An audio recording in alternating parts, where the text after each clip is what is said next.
Ooh.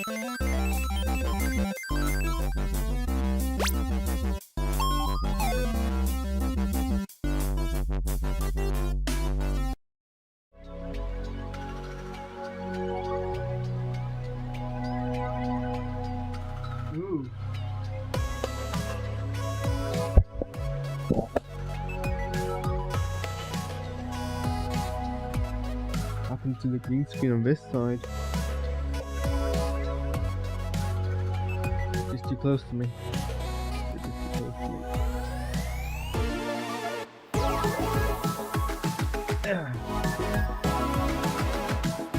Fine, I guess. Yeah, that's why it's all fuzzy.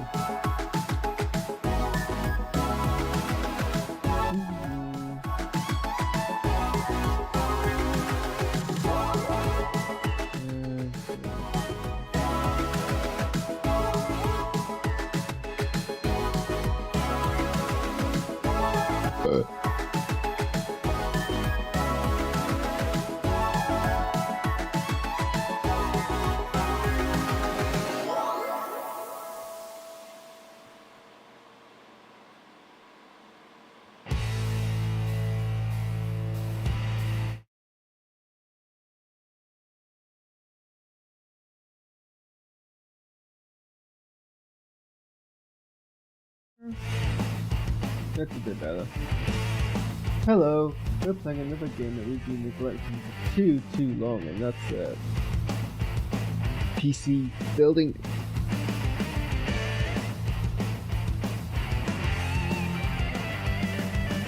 PC building simulator. Also doing this to test out my prompter, my Elgato prompter, which I really I didn't need to buy it. I did buy it because I don't know, it just seems cool, and I mean I didn't need it because I had my makeshift iPad doing the exact same thing, but it's doing a thing where every so often it'll just disconnect and then reconnect immediately, which is annoying because because it's a Windows, as you know, does a thing where if you connect to another display, all the displays kind of adjust, and they do that kind of thing where they shrink and then grow, that kind of like visual cue that you're attached to another screen, and all your kind of screens flicker briefly as they readjust to like the new graphics, which is fine, but it's not, because it's annoying, especially if I'm gaming, because it means that basically my computer's frozen for a second, which is not ideal. And then like, oh, okay, well, I just did it, so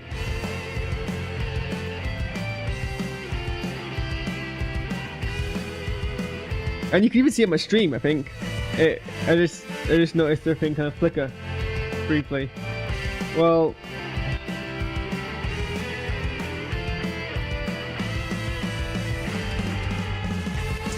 and the reason why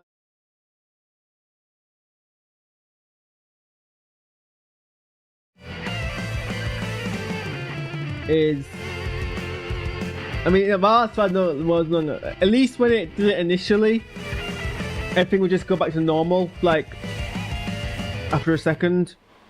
But I don't know what's happened since, like an update or whatever. I forgot how like really cringe these songs were. Also, for some reason, I am like,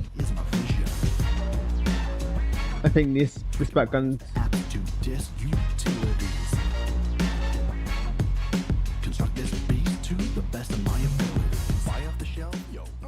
Yeah, we can do having that bit quieter. So obviously, as if you like, I use a prompt. I project what I'm streaming to my prompter, so I can see what I'm doing on the prompter where the camera is, and it's above the gameplay. But when it does the disconnect thing, it kills the projection, like the window, like it removes the projection window, and then I have to go into OBS and like reproject it, which I don't want to do. So, been on a back and forth with Elgato about how to fix it. at one point they were like, try disconnecting just your prompt and no other peripherals to your computer, which is a massive hassle because it's not easy to get to the back of my PC. Perhaps I need to like change when I go into a future of like flats and then move things around. And it means that because it's never consistent. Like sometimes it would do it like all the time. Sometimes it would do it like every now and then. It would just like disconnect. So it means I had to certainly leave my like device on like a long period of time, not doing anything on it, but like watching it. I didn't manage to find time I could do that when I had my work laptop and I was able to do work on my work laptop and watch my computer, and it still did it even when it was the only device, literally the only device connected to my PC apart from like my Bluetooth stuff.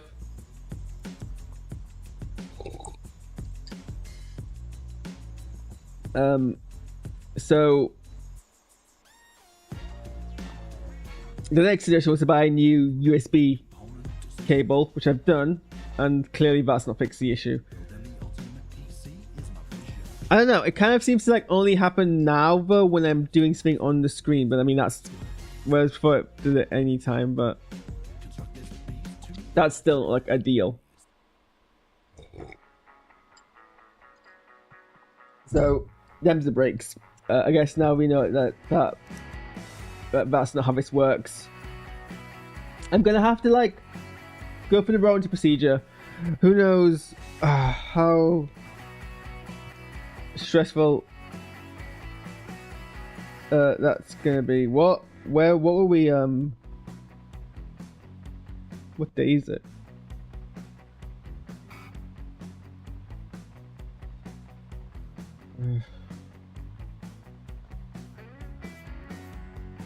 Yeah, what were we? I can't remember how you play this game. It's been so long.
Full diploma. That's in 9 days.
I guess it's technically better.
Bro, I knew because you put it in your email.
But the day will come when we can stop the falling rain and the falling leaves.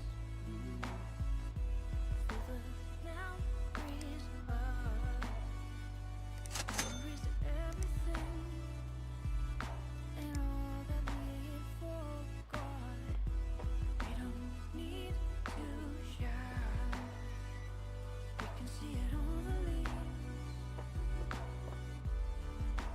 Feel it in the air, feel the memories of everything and all we never forget.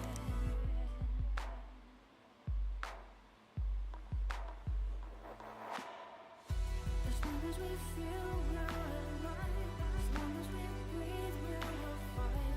Forever we shadow will shine the light. As long as we feel we're alive, as long as we breathe, we will fight. Forever we shadow will shine the light. As long as we feel we're alive, as long as we breathe, we will fight. Forever we shadow will shine the light. As long as we feel we're alive, as long as we breathe, we will fight. Forever we shadow will shine the light. Side.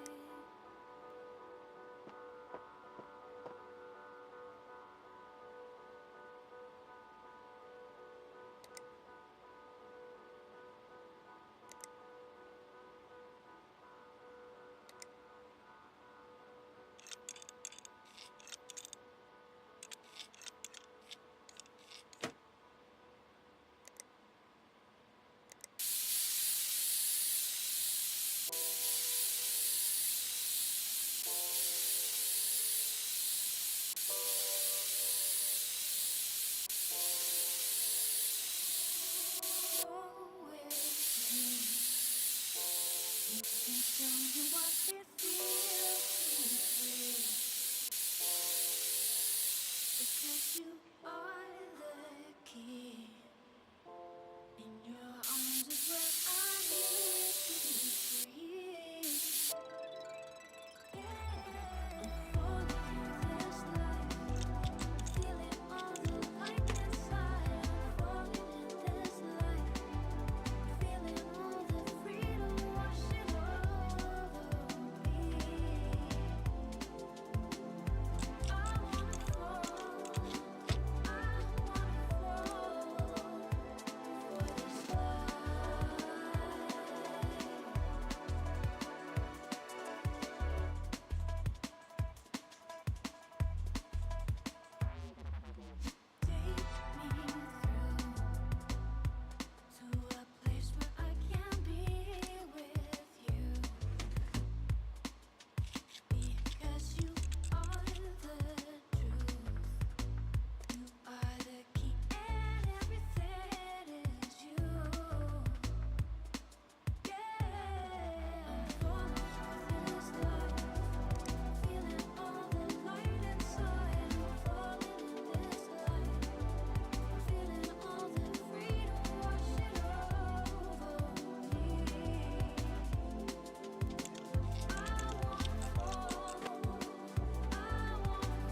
This coffee has not woken me up.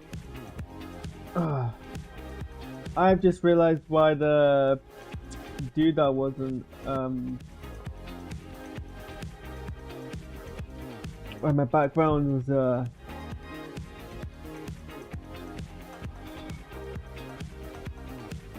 wasn't lit properly.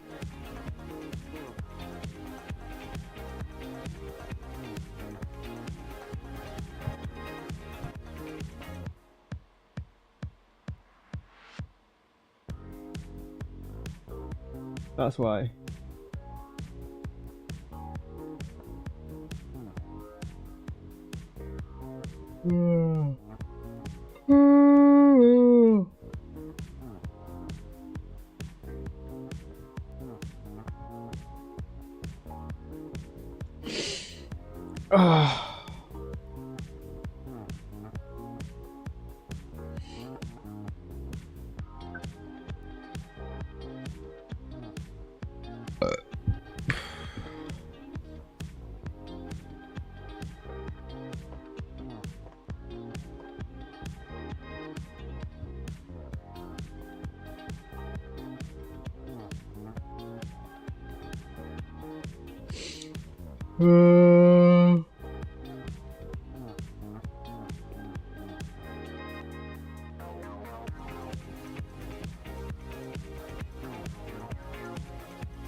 Rawr. Can I cause an encoder overload?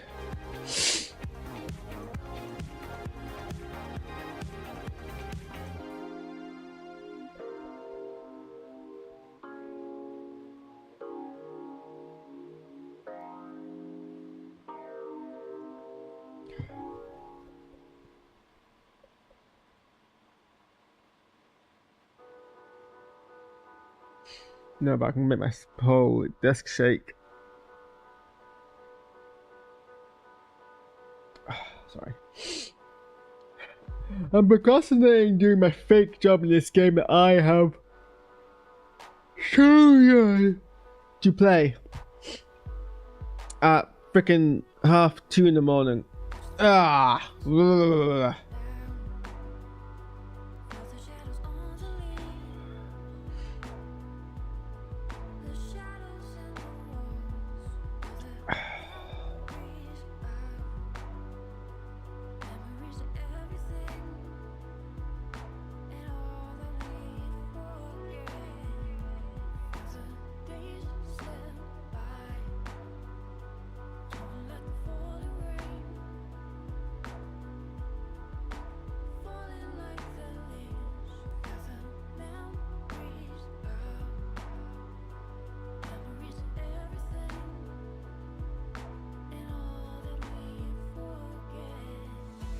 Clearly, there's too much thinking in this game for me.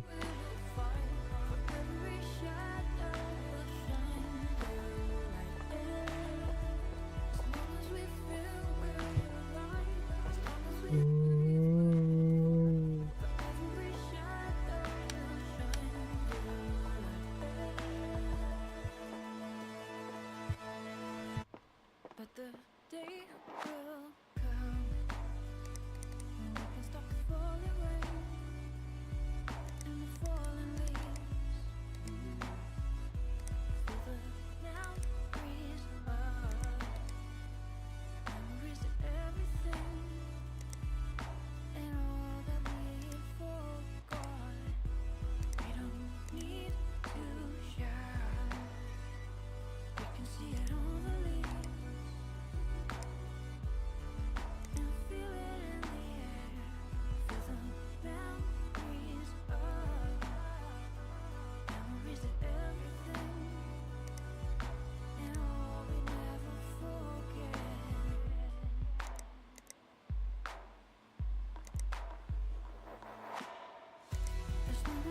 feel we're alive, as long as we breathe, we will fight.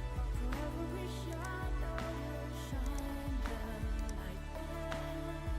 As long as we feel we're alive, as long as we breathe, we will fight. Forever we shadow will shine the light. As long as we feel we're alive, as long as we breathe, we will fight.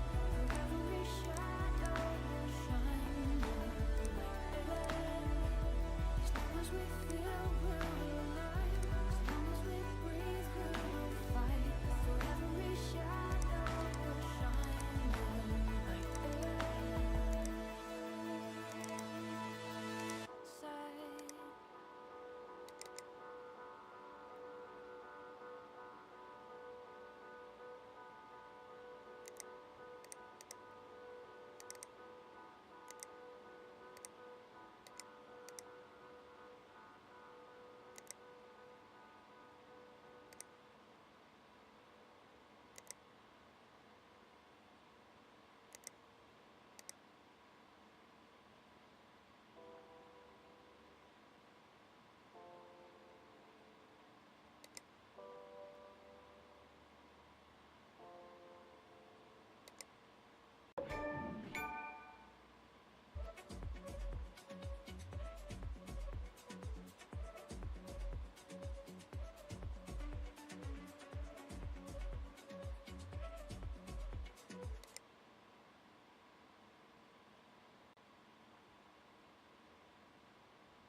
Do I have the rights to this music? Probably not.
Hello. Hey, hi. Can I ask who's calling? This is Tom. I got your email about finding my cat.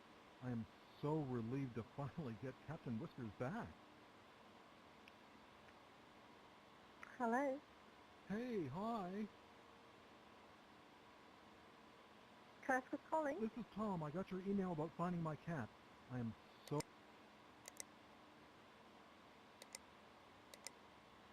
Is prank owl still a thing?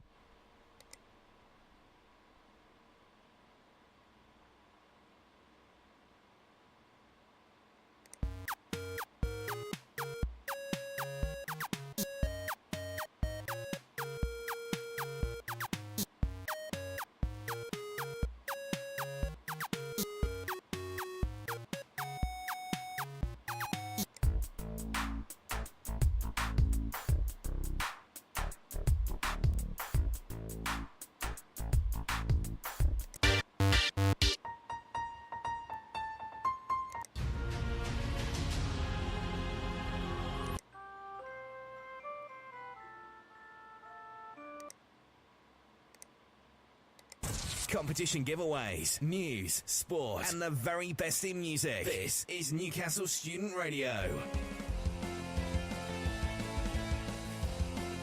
This is a random radio show I did like years ago. I think I own this.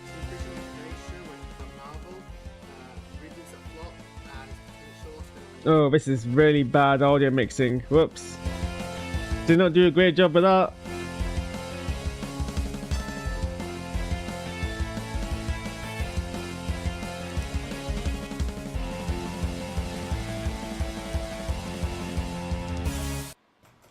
Good morning, you're listening to NSR. It's just gone 10 past 10. Well, no, it hasn't, but it's almost 10 past 10, so who cares? And yeah, so I'm Harris Gresham. With me today is Zoe Gordon and Dan Miller. Hey guys. Hello. Hey. Yeah, so to start off with, we're going to talk about some of Marvel's recent announcements, because When was this? a couple of things happened since our last show, which was 2 weeks ago. The most 2015, I think. trailer for Civil War. Civil War. That'll make it 2016. Play this sound clip Ah, I'm getting really like for myself. secondhand cringe of my own voice. So, which is a really weird mistake for someone who's currently streaming to do. But Oh, is this the feels bit with Tony? Sorry, Tom. You know I wouldn't do this if I had any other choice. But he's my friend. So was I. It's the best thing! Oh my god. No, the feels. But yeah, that was quite a good trailer, I think. What are your thoughts? I thought it was a good teaser, definitely. Like, I think they didn't give too much away, but like, unfortunately, Disney has a problem at the moment where they like feel the need to release so much footage for it. Like Yeah. with Age of Ultron, they released like 6. okay, release what am I slots, doing? And with like That's woken me up at least. no, but they sort of almost gave too much away when they were trying to achieve that. But I think the Russo brothers definitely know what they're doing. I'm very happy they returned to direct Yeah. this one. The trailer was good because it had the same kind of somber tone that Winter Soldier kind of had. So I'm kind of looking forward to that. They left out so much though, like we didn't see any Spider-Man. That's a trump card they're probably going to wait and see. Didn't Yeah. see very much of either of the two of Tony or Cap's team, so to speak. So you didn't see much of Hawkeye. You saw a glimpse of him in his new suit, and we saw a glimpse of Black Panther as well. it was also, if you were looking, there was also Crossbones in there, which Yeah, very came, briefly. yeah, with the extract team. But I don't know. I felt that they also didn't put in Vision or Ant-Man. Yeah. But I think like that was the main point of it being the teaser, was to just give people a flavour of what's they found. And I think it was good that they focused, because like what they could have gone is just like an all-out mass of just all these different superhero characters. Oh, but they I'm still trying to focused on find out Cap. what I need to buy. It is still a Captain America movie. Well, that's interesting you say that, because I think it was Comic-Con this year. They showed so I'm assuming would now be this, maybe the second trailer they're going to show, and someone released a transcript of it, and it just had superheroes left and right, and like Hawkeye and Black Widow having banter, and Ant-Man doing this and that, and da da da da da. And when I read that, I was like, this is going to be so crowded and horrible. So I was very surprised when I saw this one, because I was like, oh, they're actually just showing more of Cap rather than anything else. And they were really playing up the Bucky and Steve. There you go, we have Which made me very happy. I mean, I've always been worried about Civil War being adapted to a cinematic medium, like, because the comics are very, the Civil War crossover was a very big thing. I mean, they've gone the Age of Ultron route, where they've sort of just taken the name of the comic, but not really much of the plot. I mean, I was watching, I think it was IGN or someone else's review of the trailer yesterday, and they were like talking about how, like, in the comics, there's a young I'm getting so distracted by my own he builds a city. 2016 Civil War. The theory that they were having era commentary.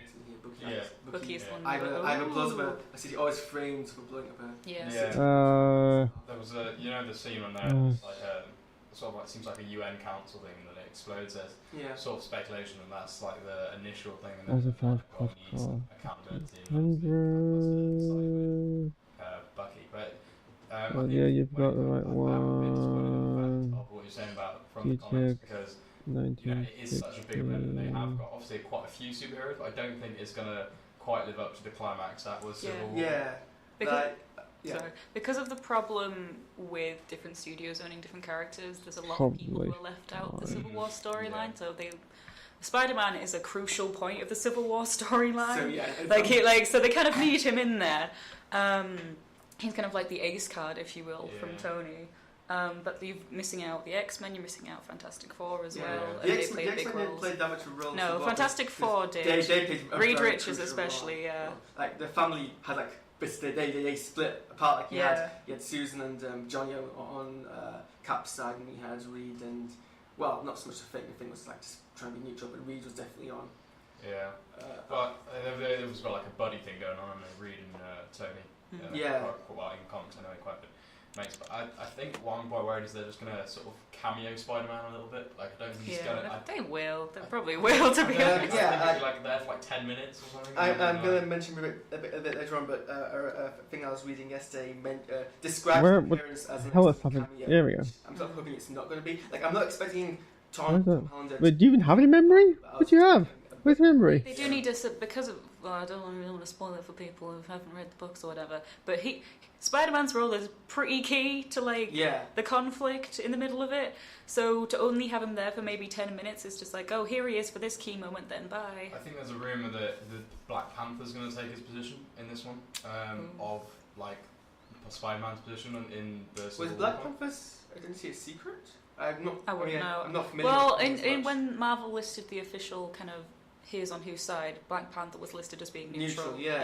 Because I know Black Panther is his alter ego is one of the royalties of Wakanda. Yeah. So I wasn't sure he was. I didn't really think much of that. I don't know why I didn't really like the Black Panther costume though. I think it looks like a Power Rangers. Yeah. It looks really cool. I like it a lot. Oh, I did not normalise this audio very well. Speaking of outfits, Falcon's outfit, his wings are now more white and red, so they look more like the comic book attire as well, actually. So that got me excited. Another, this is somewhat surprising when it was announced a couple of, I think it was months or weeks ago, General Ross reappearing. Yeah. Which is somewhat surprising because Marvel's sort of trying to forget that. Continuity! Yeah. Oh god, I can't. How are you? And Hulk's not even in this one! No. General Ross seems to be taking the place of basically like like he's one who's basically, he came up, comes on and gives us the Scobie Accords.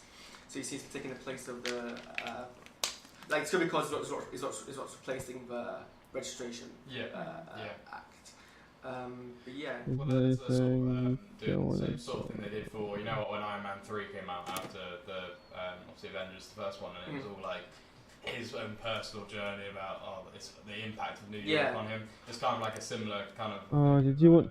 The whole. Are you weird about cables? Trying to like falling from the sky. I think is they're trying to get across being like the big climactic event which needs to be accounted for. But I don't know. I'm hoping that because it's because I've like you know saying I've got quite a lot of faith in the Russo brothers, so I'm hoping that they'll pull it off, and they've got the same screenwriters as they did for Captain America, which I still think to this day is the best. Oh, like, yeah. best Marvel screenplay. So What is Team What Group? are your thoughts? Because I hear this Christmas a lot. I think it's ridiculous. People are saying that as the Marvel Cinematic Universe gets bigger, it's relying more on previous and next films. And I don't see how that's a problem, but a lot of people are like, that was a big complaint about Age of Ultron. People were saying, oh, it's Well, too much. I'm like, well, so? what did I give Yeah. you? What are your thoughts on Well, that? I think Yeah, Age you of got Ultron had Team Group. a lot of like And teasers, which I what? do think Classic were light relevant grey. in the early ones because they just had to kind of establish stuff. Yeah. I don't think it's a big problem, but I didn't like Age of Ultron that much. It was okay, whereas, you know, stuff like Ant-Man and other stuff that's been on recently has actually been good. Yeah, So as long as the quality is consistent, but with Age of Ultron it was a really prevalent thing that I noticed. I was like, ooh, Thor's going in a pool. Where's this going to? Oh, nothing. Yeah. Great. I felt Joss Whedon had sort of an impossible task of like trying to make it all flow together. Like the amount of stuff he had to fit in, it almost felt like it was just a filler really than a end of phase 2, which I felt like, I mean, the fact that he'd have to not only set up Infinity Stones, get a like good storyline in there, and then he did kind of overkill it with the humour, and then like try to make I felt that he had too much to try and achieve, whereas in the Avengers he was just trying to sum up like phase 1, and there wasn't, because they didn't know whether they were going to take it too much further. It just depends on how much of a success it was. So I think it's like, even though obviously it does get a bit of criticism because it's probably sort of a mediocre, like among the rankings of Marvel films, it definitely wouldn't for me come to the top. It probably We could have done a bit more. Nice. General Ross, there's a theory that I heard from the same. Refer to myself here. A bit more energy into this. Not true. I think the problem is we kept doing these at fucking 10 in the morning on a Saturday. You go Red Hulk in this movie. Yeah.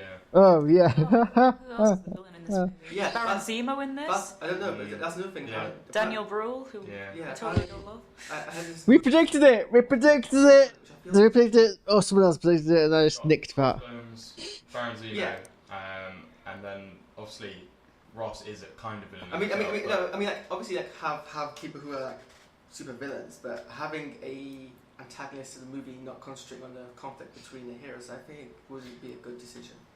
Yeah, I don't know. I think Crossbones is purely there. It's just like We need someone to fight yeah, and to sell more toys. like a muscle. Like I think it's not really going to be like, oh, he's a big mastermind behind No. it. It's just going to be like they have a few fight scenes with Cap, and he probably beats him up. Really, there's not going to be much going on there. And then I think Baron Zemo is quite interesting because I don't know how that's going to fit into the whole storyline. Whether it's going to be like a little And maybe he orchestrates the thing that frames Bucky. Yeah. Maybe something along those lines. My biggest worry with the storyline, it's a very recent storyline, but even then, because Mark Miller was actually in Forbidden Planet, I think a month ago, doing signings, and he wrote that Civil War and Kick-Ass and whatnot, and I got really embarrassed and I couldn't talk to him because I was too shy. It's an okay book in general, but it's very black and white. Like, Cap side's good, Tony side's bad, and I think because I trust the Russo brothers so much, and I feel like obviously the trailer's got to be more heavy-sided towards Cap because it's his movie basically. But if they can make it so that it's very more kind of blurred, and so they show the good and the bad of both sides, then I'll be. The heck was that my fault? 60-40 split, like because what they were going to try and do, which was interesting, like in the very beginning, was they were going to try and do the Civil War thing, and have Robert Downey Jr. just to come in a little bit, like not a lot, and then Robert Downey Jr. was like, well, hold on, if I'm going to be in a movie, I'm going to be I need in a my movie. paycheck. Yeah, so then like they had to essentially made them rewrite the script so he could be a bit more prominent in it, and so I think that hoping that they'll have quite a good balance. I mean, interesting you mentioned that because do any of you feel that the trailers sort of did a good job in painting Captain America as an antagonist sort of figure? Like, Well, when him and Bucky are just beating up Iron Man, that's really, I love that, that was so really much. brutal. Because Iron Man was just not a very nice person in Age of Ultron. He's lost his kind of charm, and I think that's going to result of they may be hinting at his post-traumatic stress disorder and stuff like that from the Battle of New York, etc., in the events of Iron Man 3. So I'm not a huge Tony Stark fan. I think Robert Downey Jr.'s portrayal is slowly kind of like fizzling out. So I don't know. I'm just a massive Cap fan, and I'm going to be there like a 2008 Twilight fan with a Team Cap shirt when I go to the premiere. I think there's a sort of an issue with there's still no like origin movie has passed the billion mark apart from Iron Man 3, which is obviously in relation to Robert Downey Jr.'s ego. So I think for the moment he's still got quite a lot of pulling power, but I think as they develop more and more characters, their sort of I think his, as you're saying, prominence is coming away from it a little bit. I mean, the fact that Ant-Man got, I think it's $518 million gross worldwide. I mean, it's quite an achievement for a single one with just sort of Paul Rudd, and the fact that the amount of like complications they had in production was ridiculous that they managed to actually pull off. I was one of my favourite Marvel movies. I thought it was rather good, to be fair. I mean, maybe a little bit formulaic, but still, it's a good solid effort.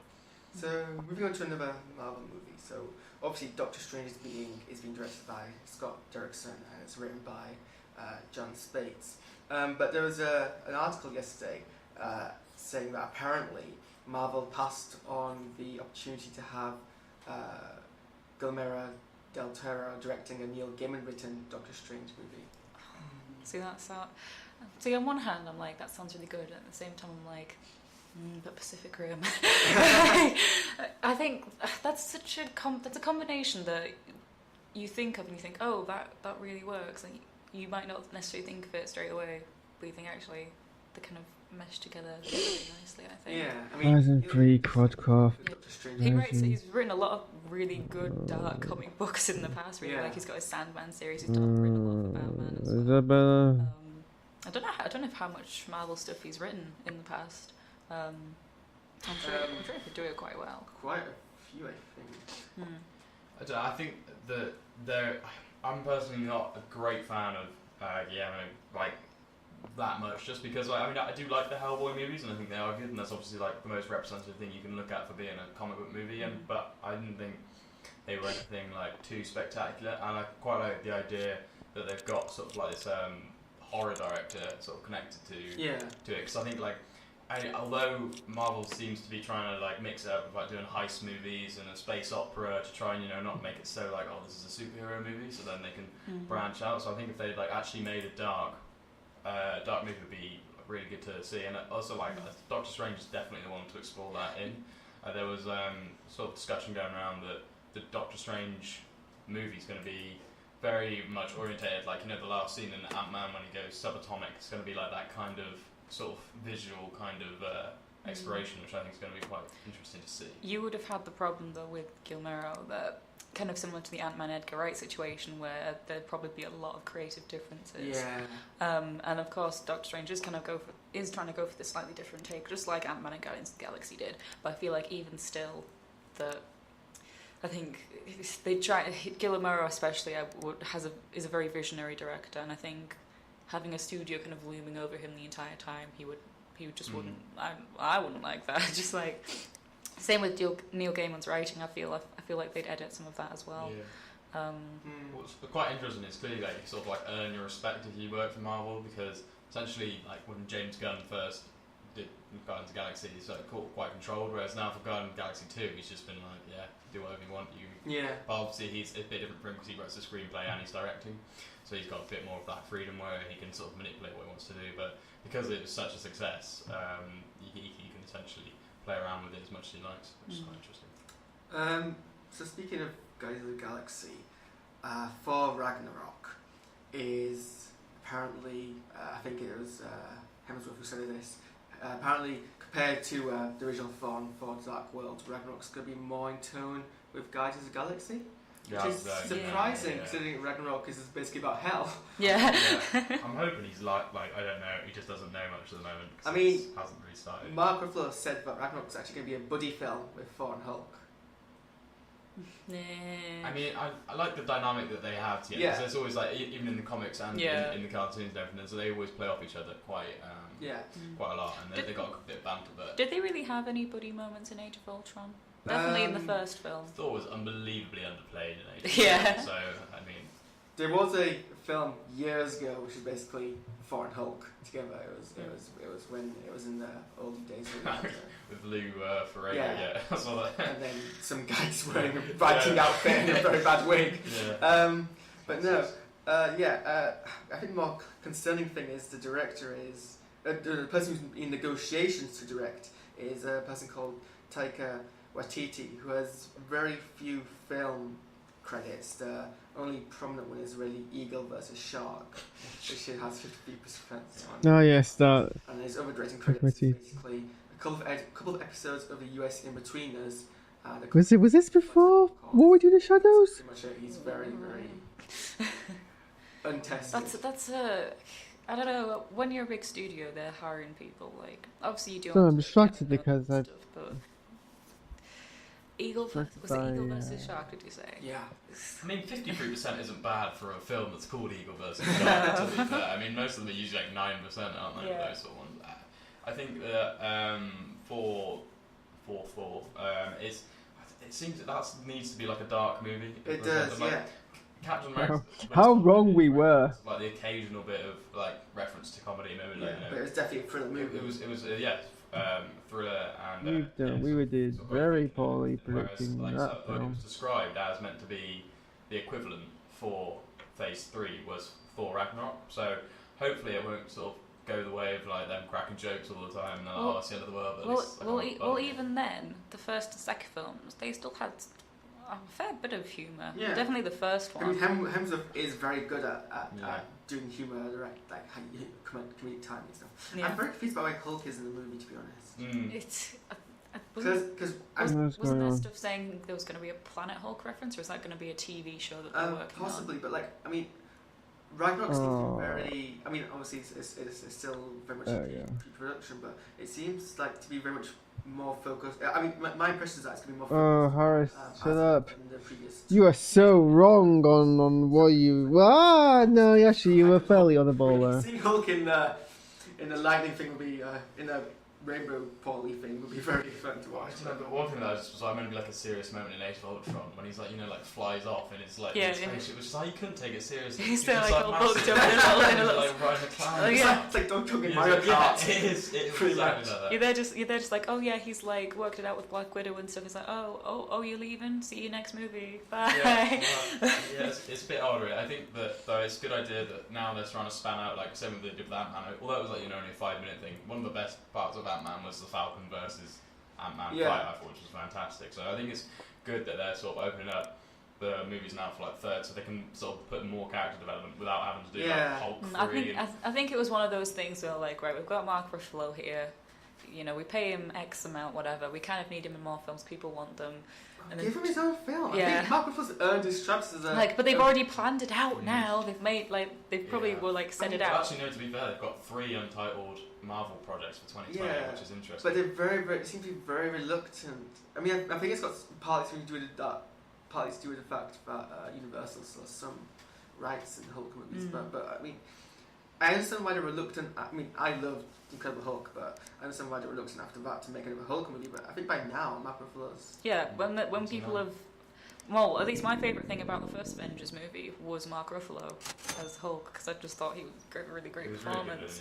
good, So I think they probably planned out all the phases and then were like, oh crap, Well, everyone really high- likes Mark Ruffalo. There's high discussion that, in fact, that if they did do one, it's like they don't want Banner. It would have to be a purely Hulk movie. So like, say Planet Hulk. I mean, so they weren't. It's a bit of a complicated one. See, that'd be nice because I loved like the whole plotline. Nice, The whole like. The whole like, yeah, the army stuff. Edward Norton does that very well. Yeah, but obviously now that we've established, now that they've kind of changed actors and stuff, you can't really do another origin story or another fugitive Yeah. story because Yeah. he's kind of already established as kind of being under government watch. But also, I think they really like, as I was just saying, like the wrapping in other heroes into their movies at the moment. So like, if you had a Planet Hulk movie, it's not really much Yeah, but like opportunity. I mean, you can have Beta Ray Bill, I suppose. Tier B heroes, not like people like the Hulk, surely. Like it makes sense for Falcon to no offense to the Falcon, but Yeah. but people like the Hulk. I just think the fact that it was the lowest grossing movie that they've ever done, it's just not worth doing again. Like I think they'd rather explore, like stick him in a Thor movie and be able to do like a Captain Marvel one where they'll probably get praised for trying to be a bit more of like a quality feminism approach to the whole superhero. idea. Well, wasn't there even talks that they were? Well, there's either rumours or talks, or maybe I'm just overexcited about it, about doing a Black Widow and Hawkeye movie back when they were in Budapest, because they mentioned that in the first I don't think Avengers we movie. should see what happened in Budapest. I like big references. Well, any kind of like Black Widow / Hawkeye. Yeah, spy but I feel movie. it should be like a movie set in current times, not a... Yeah. Yeah, they've had Is that not better? I can't remember who it is. It Diablo on the Wikipedia page for Cinematic Universe.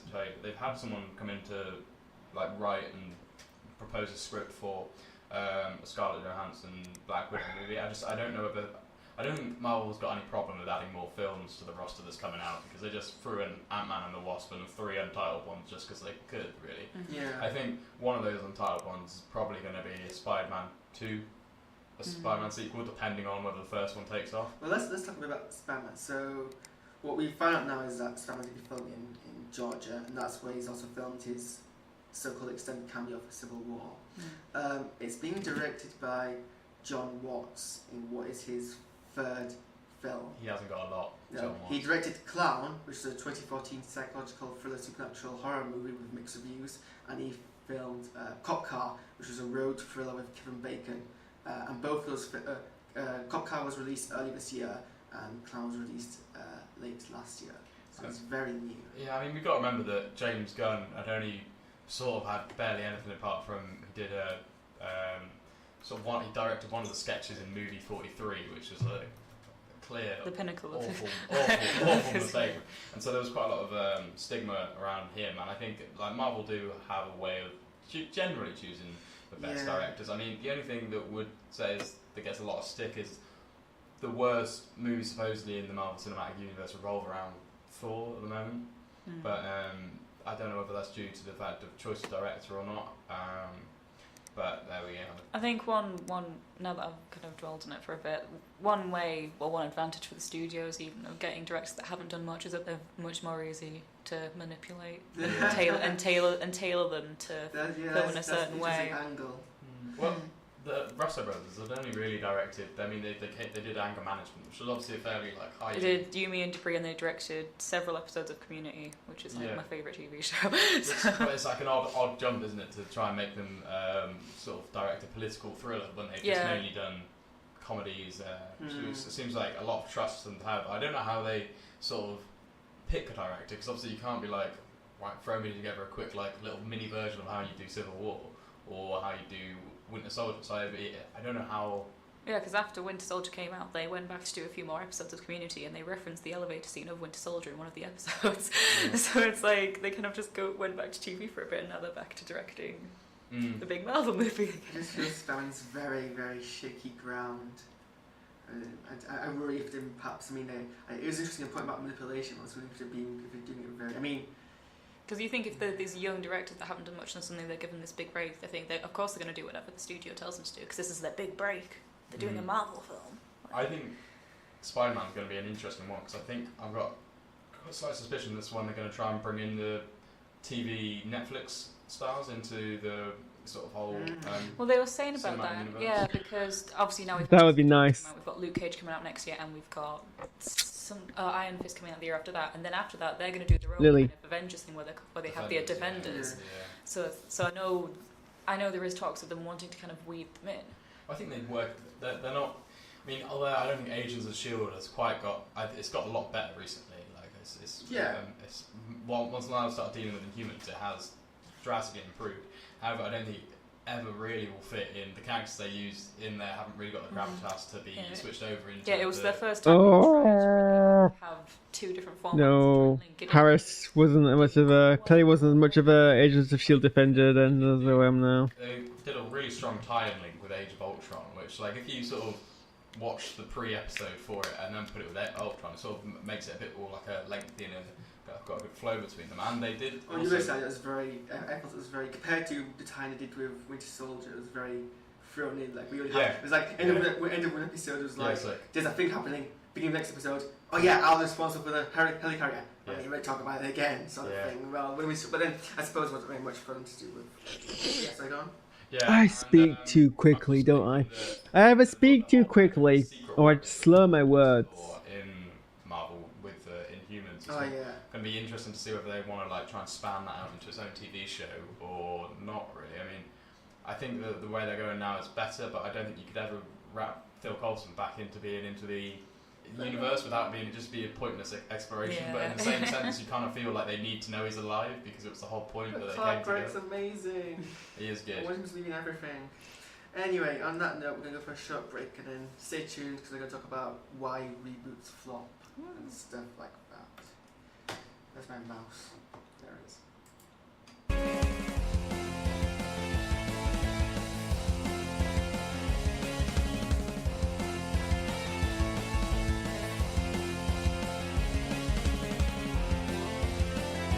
Did I really play the entire theme of my show before I went into it?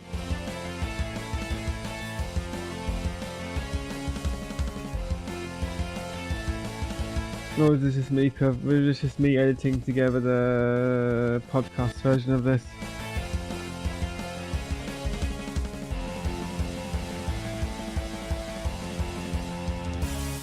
Newcastle Student Radio today. Newcastle Student Radio tomorrow. NSR forever. The best in music variety.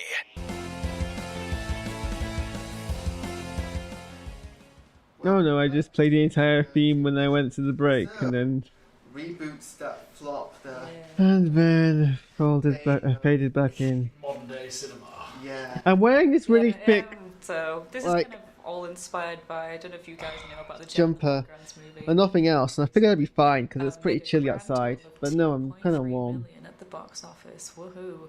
How much did it cost to make? It only cost 5 million to make, but 2.3 is not is really not a lot. It was only in the cinemas in the US for 2 weeks, then it just disappeared off the face of the earth. So obviously, Gem and the Holograms was kind of a gritty, I guess, modern reboot of the 80s cartoon show. So basically, we're gonna look at why basically financially. Reboots that flopped financially and also critically, because even though I'd maybe like to talk about why I don't like the 2001 Planet of the Apes movie, it still made over $500 million. So you kind of need to look at ones that suck. So one kind of obvious one that came out this year was the Fantastic Four movie. I watched it the other day when I was on a plane. Did it was you? terrible. Yeah. It kind of it's almost an insult that you've seen that and not Daredevil. Not Daredevil, or just a good Jessica joke. Jones. Yeah. I watched it for free online because I was like, Yeah, I heard how bad it was, and I was like, ooh. Yeah. I was Not genuinely- that Toon Vision condones piracy. No. I was If it's for genuinely bad watching movies. the cinema as well. I was quite excited for it. I was like, oh, it looks alright for like the first trailer that came out. I was like, maybe a bit interstellar-y, but I could get on board with it. And then like as soon as it came out, I was so disappointed. With Talk about behind the scenes drama though with Josh Trank. Yeah. I don't know, it would be interesting to see what he described as the original, but then he might have just been a little bit of a spoil. He's quite a young director as it is, so he might have been a bit. Well, his biggest hit before that was the found footage superhero film. Chronicle. Yes. Hang which I did on. actually enjoy, but there's still hints of Trank's vision in there. Like when they get their powers, it's really creepy. Like whether they're like in pain, like and the thing is there like trapped in the rocks and stuff. I thought that was really really unsettling. Because I laughed. Well, I thought it was really creepy, but the rest of it is just laughable. The whole total of 2 fight scenes in that film, one where the thing just punches Reed right out, and the last one where they just Doom didn't even need to be in there. They just turned him into a supervillain because they needed And some he kind of looks antagonist. ridiculous. The best way one of my friends described it was that he has like teddy bear eyes, you know, like the tiny little Yeah. beads. It's Like, funny. He's like they released the clip just before the film came out of him walking down the corridor like killing people. I was like, oh, this is gonna be good. Well, also, they were really ambiguous of what powers he had as well. They were just like, yeah, he's got Well- some form of green goop on him, and now he's fantastic. Oh, there's no problem. I didn't have any problem with the cast being so young. Like, there's some great talent in there. Like Oh, Miles Teller is such a good actor. Michael B. Jordan's really good as well. Yeah, yeah, If yeah. you've seen Fruitvale Station, it's one of the highest acclaimed independent movies ever made. So I didn't have a problem with the cast or anything, but because Josh Trank, the director, had so many quarrels with the studio and they really wanted to twist it and change it. Well, the running time's only an hour and a half as well. There's so much just cut out. You have basically a whole second act where they learn to gain their powers completely cut out. Yeah, it's basically a setup and then an end and no actual Yeah. middle. It was so interesting though because is it Jamie Bell who plays the The- thing. yeah, Because British, he's northern. I'm not sure exactly where he comes from. So in in one of the regional newspapers, they had an interview with him about the film, and he was saying, "Oh yeah, you really explore, you know, how they get the grips with their powers, and you know, especially Sue, because like she gets nosebleeds and stuff when she uses her powers. None of that's in the film. Like No. none of that whatsoever. That happens in the original Fantastic Four. Yeah, that's in the first one. It's really confusing for the. It's a very bad criticism when you can describe Fantastic Four as better than Fantastic Four. Than Fan Four Stick. Yeah. I was watching the Honest trailer for Fantastic Four the other day, and it was described as a superhero movie which tried its best not to call itself a superhero movie. Like it went to lengths to sort of Yeah. pretend it wasn't a superhero movie. Yeah, and they were like, "Oh, this is a really cool, fantastic team," and it was just like, just No, please stop. Yeah, it's just all set up. There's just the end conflict with Doom is just so forced in. Yeah. It's just like, oh, and the fact that when they get to the planet, they give them the powers. They steal the time machine. Like, no, like they What? stay Time behind. machine? Is it a time machine? No, like the transporter. You're confusing That, the I know. science I movie. think of a different. It's probably- because they transport them to a different planet. But yeah, like they steal that because they're drunk, and then he just was Yeah. like, "Hey Ben, come over. We're gonna go in the time Hey machine." Ben, we need a fourth person of this. Yeah, we need someone else to come in here. It was very sloppy. I would really hope that like when they do I think they've maybe already released the DVD to be fair, but if they did an extended version or an extended cut or like the original cut, I'd be really interested to see, because I think like maybe it wouldn't be as good, but I think it might at least get like a 6 out of 10 on IMDb instead of like 3.9 or whatever. Well, they it is. did so many reshoots though. It's quite funny though. You can Yeah. tell that I can't remember the name of the actress who plays Sue, but Kate. yeah. It's quite funny. You can tell when they do the reshoots because I think she dyed her hair brown, and so there's bits you can clearly tell she's wearing a blonde wig. I'm like, Yeah. wow, that's cheap. Rolling Stones described Fantastic Four as a cinematic equivalent of malware, and God. worse and worthless.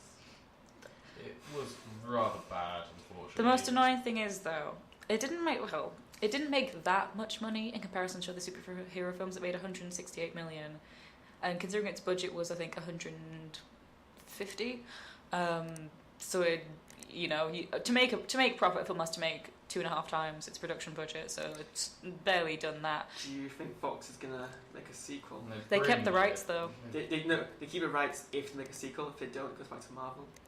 Yeah. They've greenlit a sequel. They have, but like, it's also. I mean, I'm just reading here with Peter Pages. It's become very. Well, Literally just this month, the sequel's been removed from Fox's release schedule.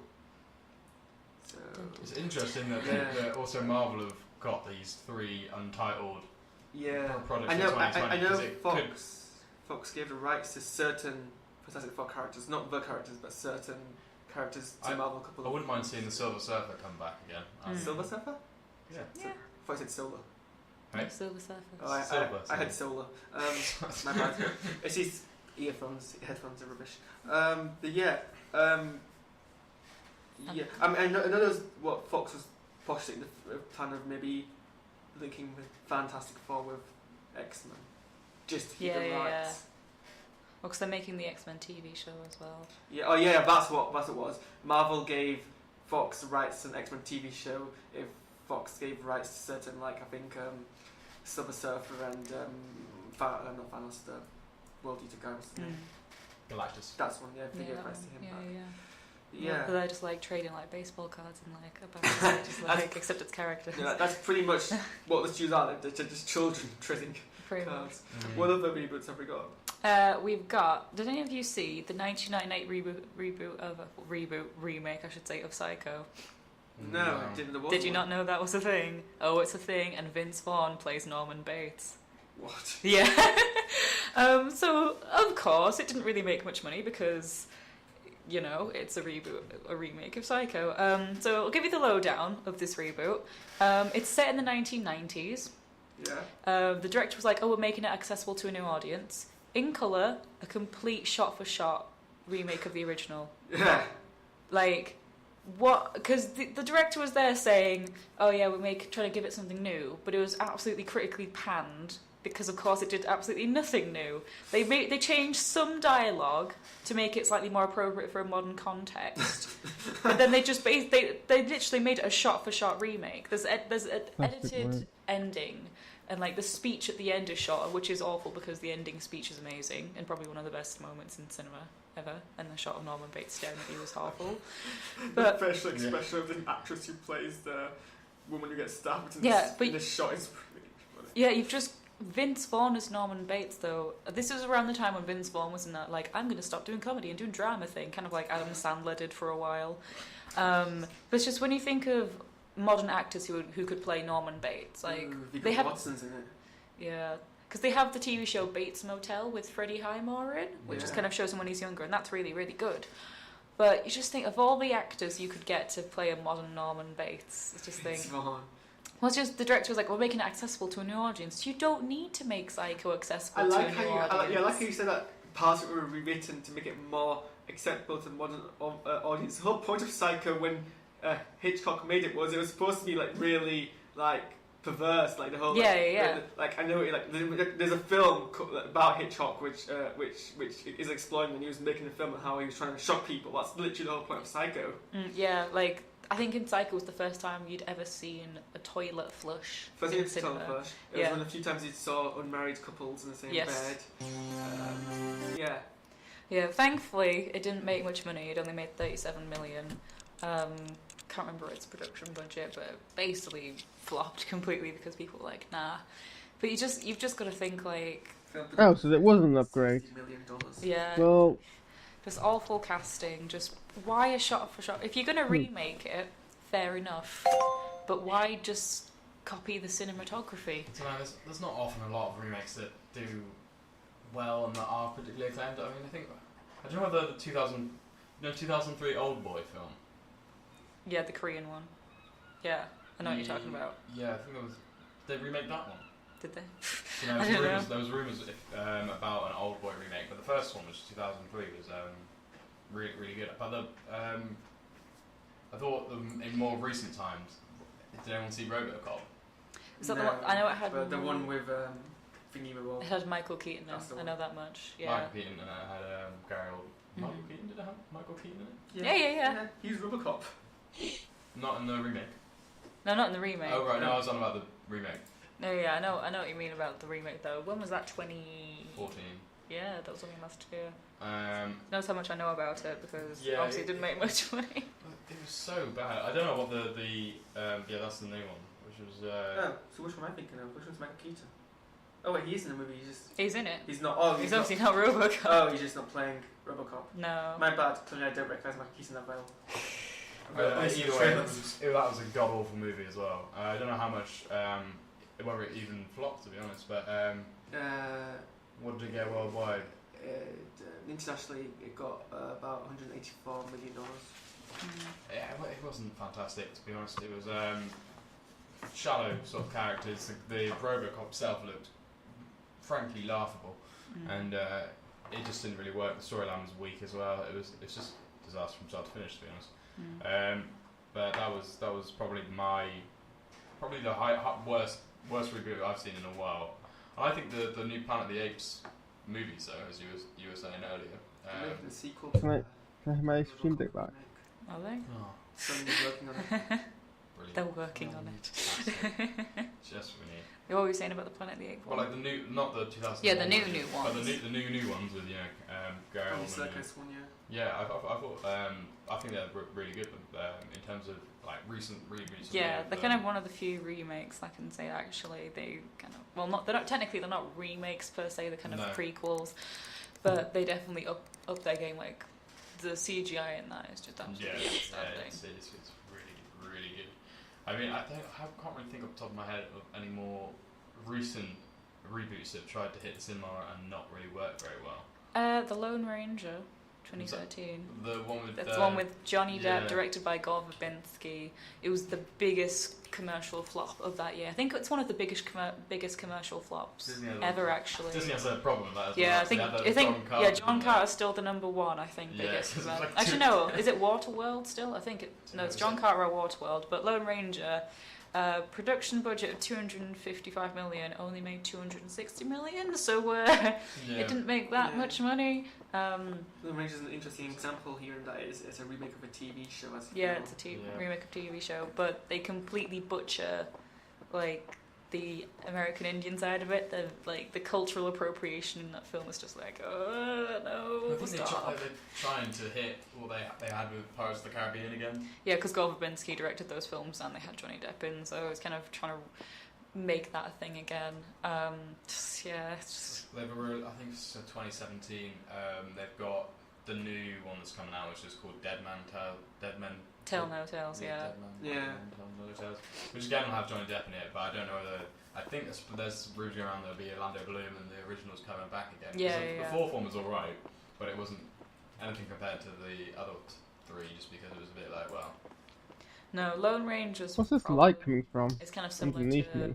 well, again, the fourth Pirates of the Caribbean, I would say, in that we have the main character, the Lone Ranger, is totally sidelined for Johnny Depp's character, and that's kind of why Jack Sparrow got his own film with the fourth. Gore Verbinski didn't direct the fourth Pirates of the Caribbean, I'm pretty sure. Yeah, But yeah, it's just his character is totally sidelined for Johnny Depp's character, who is just really awkwardly portrayed. It's just very uncomfortable to watch. That and the action scenes aren't anything to write home about. It's just, I guess he was the main box office draw for that, but even then, obviously, they didn't make their money back. So yeah. I mean, I didn't hear any good things about the Lone Ranger, to be honest, either. But they are trying their best. What was the? I don't know, it wasn't a reboot, but Jupiter Ascending flopped horribly, didn't it? yeah, that was January this year. That was directed by the Wachowskis. Starred Mila Kunis and one of the Hemsworth brothers. No. Tatum. Yeah, Channing Tatum. They're all the same to me. Yeah, I don't think that was a reboot. I just know it was. Well, they changed. It was going to be for like a 2014 release, I think, and then they like set it back to February because they thought they might have a bit more of a higher chance of making some money, but it just didn't work, and it got absolutely slammed by critics as well. Yeah, it's such a repetitive plot. No, the acting is absolutely atrocious in that film. There's just no personality whatsoever. It's kind of a trademark of the Wachowskis. It's not the best, no. No, this is going to be another one that you might not know about. So, have both of you seen The Blues Brothers, the first one? No. Did you know there was a sequel to it? No. But in 2000, there was I haven't seen any of these films, and I'm the host of the frickin' podcast. creative title. It only made 14 million at the box office, and rightly so, because it's awful. So Dan Aykroyd was one of the original writers. No, he didn't direct the first one, but he was definitely a prominent writer, and he's just kind of been going downhill slowly and slowly. And John Belushi died in like kind of in 1990 something, I want to say. So they replaced him with John Goodman, and the critics have described it as a remake in that it pretty much copies the plot of the first one identically. Even though it's meant to be a sequel, they're basically just doing the whole "we gotta get the band back together" thing, and the songs aren't as good, and there's no fun to it. And they also bring in this kid character for no reason to bring in a new audience, I guess. And whereas in the first one we had Nazis, in this one we have witches, and they like turn them green and make them do weird dances and stuff. And it's just a film that didn't need to exist and was just made to try and cash in some money on nostalgia, and just failed completely. I mean, they've got. I think it comes to a point. There's not a lot of reboots that actually work out to be that successful. to be That are honest. good. I mean, it's more rarity that they actually do well. I mean, the ones that obviously get constantly remade and are generally quite successful is James Bond and Batman. I imagine, which, apart from obviously Bat Nipples, but you have to always skip over Bat Nipples. Because it's just atrocious anyway.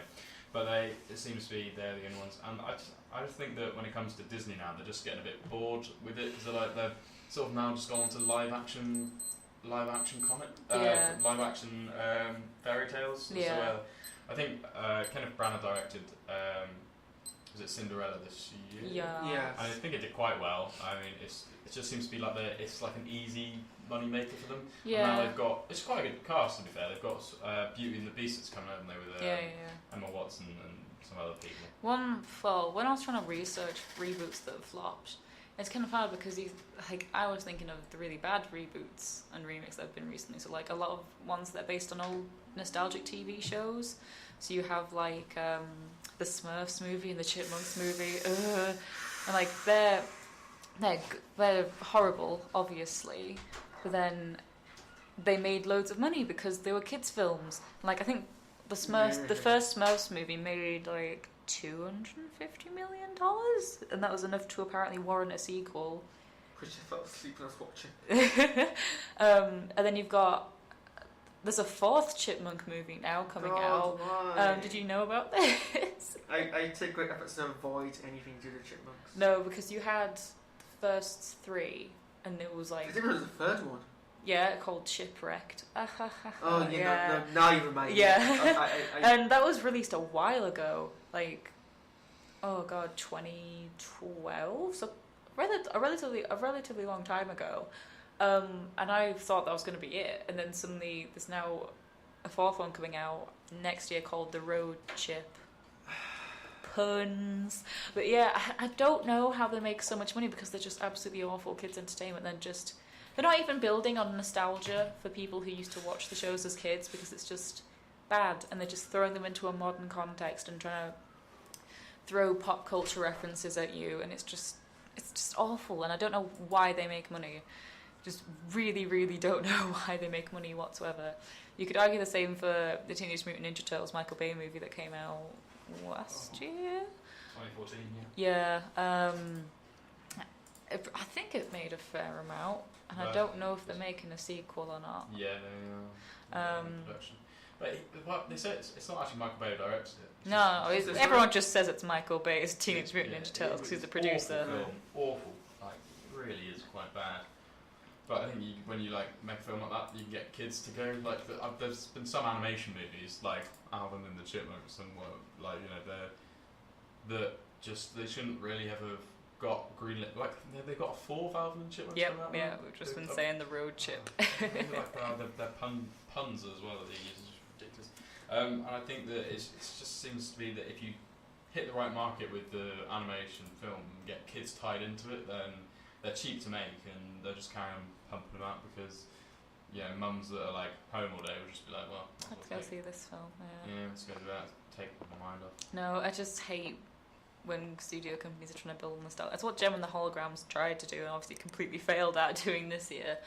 But Postman Pat movie. Oh, the Postman Pat movie. I forgot about that. God.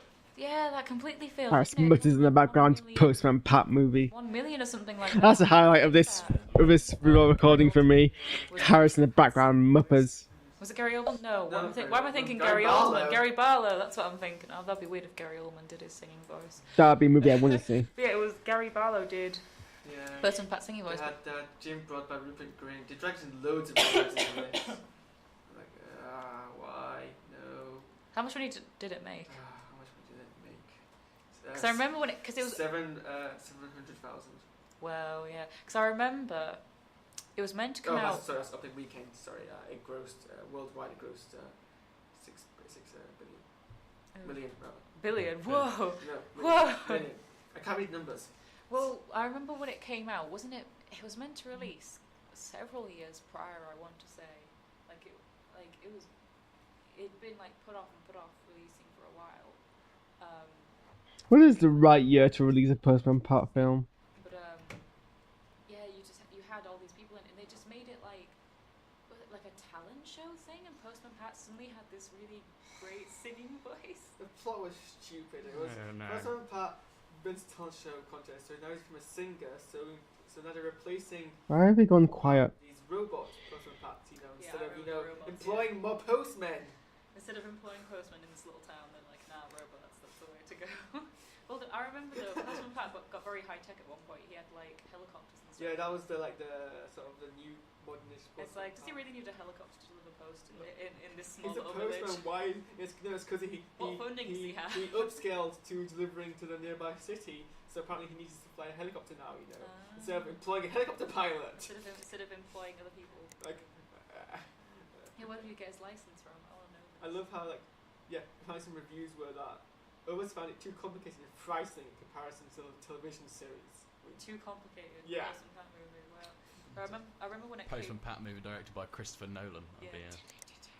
I remember when it came out, people were describing it was Postman Pat the movie, the Keith Lemon movie, the Harry Hill movie, and Keith Lemon movie. Harry Hill. I watched the and Keith Lemon movie. It was awful. Mrs. Brown's Boys movies as being the four like horsemen of the apocalypse of British cinema. It was just like, why do these things exist? Vice versa. I thought Paddington wasn't too Yeah, I bad. was about to mention that. Paddington that came out very good. Yeah. January? Or was it? It was January for the US. It's mixed release. Like it was sort of like we had it earlier and then Yeah. US had it a bit later. It was and definitely just a January bit- in the US. I know that much, but that was going to be alright actually. Yeah, it wasn't too bad actually. It wasn't. It was fairly everything you'd probably expect from Paddington. Well, there was humour, very British, fairly standard cast, and 98% on Rotten Tomatoes. not too Oh, wow. complicated Yeah, for. I know a lot of critics really liked it, and I was like, what? Yeah, no, I went to watch it with not much faith in it, and I was surprised. I was very, I was rewarded for that because I got like it was very. The puns were excellent. Did it do well financially then? Like, 'cause it was January. There was a rumour going around there was going to be a sequel, Yeah, so I imagine they did. It topped the box office for 2 weeks.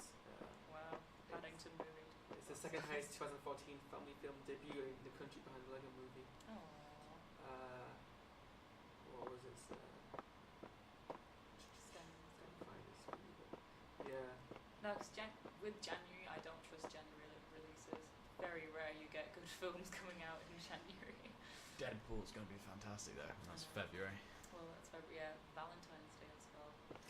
That's what I'll be doing. As well. Paddington came out in November 2014. Oh yes, yeah. Because all I could remember was January for the US, but I'm glad it did well. I need to watch it.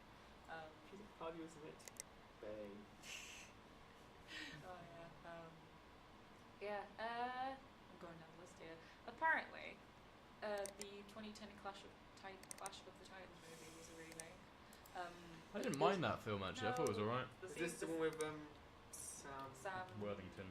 Yeah, because the original films were the 1980s, and Brilliant. then the action like sort of mocap kind of. I love those. So bad. They're brilliant. No, I'm sorry. The Medusa in the Clash of the 2010 Clash of Titans had nothing in comparison to the stop motion. The stop motion was terrifying. This one looked so stupid. yeah. It wasn't scary at all. Like There were just no stakes either. You just Did I ever okay, cool. Clash bye. System was too much of a special a CGI thing. Like with the stop motion one, they couldn't do any fancy stuff, so they relied on tension to make the Medusa seem really scary. And like I loved that. And then I watched a scene from the 2010 movie. It was like just Medusa flailing about everywhere. In terms of that film compared to the another mythical film that was released, which was Percy Jackson and the Percy Jackson. Lightning Thief. I thought Clash of the Times was better than the Lightning Thief one, just because the Lightning Thief just seemed a bit childish and. It was based on child's work. Yeah, It was well, based it is. on- That's true. I don't know why I was watching it, I but there we think go. even fans of the books. Where's a GPU? And They they got- still made a sequel. Did they make another one? How many did they Yeah, make? Two? Poseidon something or other, but I think Six. that was Why are they? What is? Monsters was one of them. Definitely a GPU. That's they were trying to your. make it into a thing, and like the second film released Hey. quite a while after the first, and people were like, nah, please don't make another one. Not game for that. Yeah. Well, they made a sequel to Clash of the Titans, which was Wrath of the Wrath of the Titans, Titans. which is going to be even worse. It's not the best actually, even with it. Still, it's like got an alright cast. It's just really not the best. Was Sam Worthington in that one as well? Yeah. Was that released last year? Well, it's one of those actors which have like a buzz for about 2 years. Like he was It's in like, oh, he's in Avatar, Avatar. Terminator, and like and then he was in the Call of Duty franchise. And like he had like a little buzz around him because he was obviously for the Avatar movie. But then after that, it was just like He just went, woo. dropped off. It was I mean, like, he's still making Avatar, aren't they? Hey? He's still making Avatar, aren't they? Yeah, they got Well, another. they're eventually going to get round to They're really making want to, yeah. those Two- other 3 movies that Cameron is set on making. I mean, he's not a bad director, James Cameron. He's just a bit sort of his director Hiring itself. Hey. Hiring himself? Yeah. Yeah, he's just a bit also like I'm assuming that means I took it out and then just haven't. Direction of like his storyline, and all that isn't So exactly progresses amazing. it. Like the Avatar itself storyline was a bit just like it was standard. His films are never about the storyline; they're always about the visuals. Yeah. You know, like I love Terminator 2 and the first Terminator as well, but I prefer Yeah. Terminator. Oh my man, Terminator and Terminator 2 are like one of the highest rated movies ever. Yeah. So it's definitely all about the visuals. He's always been about making the visuals. So like with Avatar, he waited years and years to make that film because of the limitations of the technology at the time. So he kind of. Avatar, first time I watched it, I really did like it, and it made what 2.5 billion. Yeah, it's still the highest grossing. I think it's a bit odd, isn't it? Because like Titanic, when it was released, grossed. How do you only have 2 gigabytes of RAM? Inflation. If it was released today and it got the same response, like never been released before, it would gross higher than 2.5 million. Yeah. So even back So then, even though you're saying, oh yeah, like Avatar's the highest grossing movie ever, it's not essentially in reality really because I it think probably would be Titanic. Yeah, I think in terms of inflation for Avatar as well. Well, I'm not quite sure exactly. Yeah, just hopefully they don't the other well, I don't know if the other Avatar sequels have actually gone green light or what. But I just remember Sigourney just saying, oh yeah, there's gonna be 4 of them in total. Yeah. And they've just never gotten around to really doing anything else. I don't know whether has production started on them yet or not. Do you know how? I think James Cameron's just there swimming in all the money he made from it. Yeah. He's like, oh, like I'll get around to it eventually. Excuse me while I bathe in all my dollar bills. First sequel is expected for release in December 2017. Yeah, Cameron's calling the writing process. that didn't happen. That's why it's taking so long. I mean, yeah, there's so much going on with the sequels to Avatar that the article, the paragraph on it on the Wikipedia page is like 4 paragraphs long.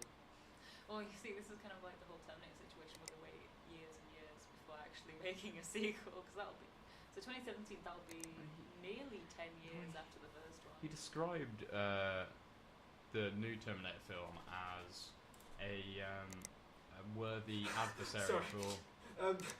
The article for Avatar links to a concept that's described as white savior narrative in films, where a white savior rescues people of colour from their plight. Oh dear. And that's literally what Avatar That is. pretty much is what Avatar is. There's kind of like... Well, there's been a lot of discussion of it. It's just essentially a remake of... I can't remember what it's called. Wolf something. Yeah, Yeah, Wolf. I know what you mean. I know. Dances with Wolves. Yeah, Dances with Wolves, yeah. And... because it's essentially just the old story of like the natives and then the Americans coming in and... It is cultural appropriation with like a blue skin. Pretty much. Alternatively, Smurfs, but bigger. Oh, gosh. A big Smurf too. Big Smurf. Cat-like big Smurf. Is there another On the hand. remake to finish off on? Well, the Shaggy Dog. Have you heard of it? It was with Tim Allen. Yeah. I just distinctly remember it because it was absolutely terrifying me as a child. Yeah, I saw it. It had a 50 million budget and it only made 87 million. It was 2006 and it's based on a TV show that was about in the 50s and 60s, I want to say. They made a direct TV movie in the 80s and they decided, Disney were like, let's reboot it with Tim Allen because he's not popular anymore and we kind of need to give him something to do. It's like he's bitten by this, I guess, this magic dog, I don't know, but it turns his DNA into dog DNA and he can turn into this sheepdog and it's terrifying because when he turns out of the sheepdog, like his eyes turn human, it's the most absolutely terrifying thing. You will just... Yeah, I'm looking at the poster alone. It's scary, isn't it? Like, it's just one of those plots where it's like, it's the stereotypical dad who doesn't spend enough time with his kids.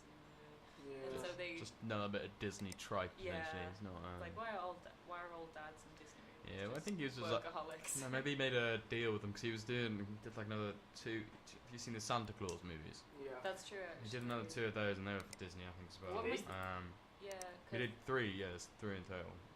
Yeah, and I've watched every single one of them because I unfortunately have a curse where I love Christmas too much, so I feel the need to watch them. Yeah, well, I don't know. I can't remember when the second or third Santa Claus movie, because it's called The Santa Claus, because it's like a clause that he has to sign. And then, so Jack is it Jack Frost in that one? Yeah. Jack Frost in the third one, played by Martin Short. Yeah. Yeah, and I remember seeing that in the cinema with my mum. The first one I quite Why? liked, to be honest. I was like, Yeah, the first one's fine. Why is It's that? just the second one is like, oh, apparently you need a wife. Yay! Find me a woman. I'm just still staring at the picture of a dog with Stone. Tim Allen's With Tim Allen's eyes, and yeah. it's It's just a stereotypical plot. It's not just like of all the things to remake from Disney's old catalogue of stuff, you just think, what target audience does a dog movie where Tim Allen turns into a dog? Well, it's quite odd that they haven't done like a big budget like Mickey Mouse movie. That's true, actually. They need to well. I don't know. They did a direct to DVD thing called The Three Musketeers, which had a really good 2D production budget behind it. That was 2007, I want to say. I was quite young when that came out. I guess because of the kind of downfall of the 2D animation department at Disney, that they kind of don't really want to do that, and it'd be really weird seeing. Okay. Well, So, like, maybe it's because it's I've enjoyed listening to my own voice, but I guess we're at time now. Done a show. yeah, Dunno, Get but- a Horse, which was Goodbye. I hope you enjoy the rest of your life.